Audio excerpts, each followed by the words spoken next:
pẹ̀lú bí àwọn gómìnà nínú ẹgbẹ́ òṣèlú alátakò bọ́n ṣe ń rọ́ lọ sínú ẹgbẹ́ òṣèlú All Progressives Congress APC láti ọdún tó kọjá, níṣe ni gómìnà ìpínlẹ̀ Nasarawa gómìnà Sule Abdullahi ló mà ti tú àṣírí ìdí tí àwọn gómìnà tí wọ́n fi ń sá lọ sí ẹ̀yìn APC àti ẹ̀yìn ààrẹ Bọ́lá Ahmed Tinubu, tí bàbá náà tó sì jẹ́ kó di mọ̀ pé ó kù ní báńrò ó lẹ́ni táwọn tó fẹ́ gbàlejò nínú ọ̀sẹ̀ tí a wà nínú ẹ̀ yìí. Ó ní gómìnà ìpínlẹ̀ Taraba gómìnà Kefus Agbu láti ìpínlẹ̀ Taraba. Ẹ rántí pé ní ọdún tó kọjá ọ̀pọ̀lọpọ̀ àwọn gómìnà alátakò ni wọ́n fi ẹgbẹ́ òṣèlú wọn sílẹ̀ tí wọ́n darapọ̀ mọ́ ẹgbẹ́ òṣèlú APC tí wọ́n sì kéde àtìlẹ́yìn wọn fún ààrẹ Bọ́lá Ahmed Tinubu. Ẹgbẹ́ òṣèlú People's Democratic Party PDP ni àwọn gómìnà náà ni wọ́n ti darapọ̀ jù. Bí a bá sì wò ó, àwọn gómìnà bíi Peter Mbah ti ìpínlẹ̀ Enugu,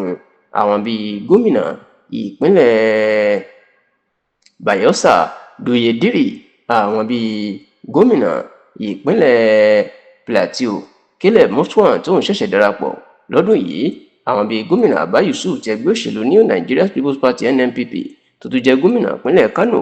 òun náà ṣẹ̀ darapọ̀ nínú ọdún tí a wà yìí ni.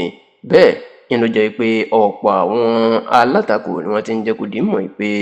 pẹ̀lú bí nǹkan ṣe ń lọ tí àwọn gómìnà ẹgbẹ́ òṣèlú alátakò tí wọ́n fi ẹgbẹ́ òṣèlú wọn sílẹ̀ tí wọ́n ń sá lọ ẹ̀yìn ẹgbẹ́ òṣèlú APC tí wọ́n sì ń kéde àtìlẹ́yìn wọn fún ààrẹ Bọ́lá Ahmed Tinubu, wọ́n jẹ́ kó di mọ̀ pé nǹkan tó léwu fún ètò democracy orílẹ̀-èdè Nàìjíríà ni, àti pé ààrẹ Bọ́lá Ahmed Tinubu àti ẹgbẹ́ òṣèlú APC ohun ọgbọ́n láti sọ orílẹ̀-èdè Nàìjíríà di ti ẹgbẹ́ òṣèlú kan ni. Bó tilẹ̀ jẹ́ pé iléeṣẹ́ ààrẹ àti ẹgbẹ́ òṣèlú APC wọ́n ti fèsì lórí eléyìí pé Tinubu nǹkan ló ń fẹ́ sọ orílẹ̀-èdè Nàìjíríà di ti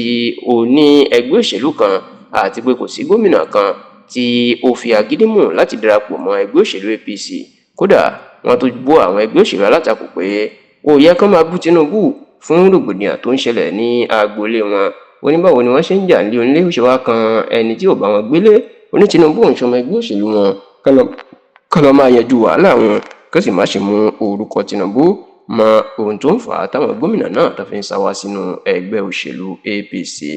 Ṣá onígbà tó ń tú àṣírí ìdí tí àwọn gómìnà tó fi di pé wọ́n ń ya wọ̀rọ̀wọ̀rọ̀ wọnú ẹgbẹ́ òṣèlú APC lásìkò yìí, gómìnà Sule Abdullahi ti ìpínlẹ̀ Nasarawa jẹ́ kó di mọ̀ pé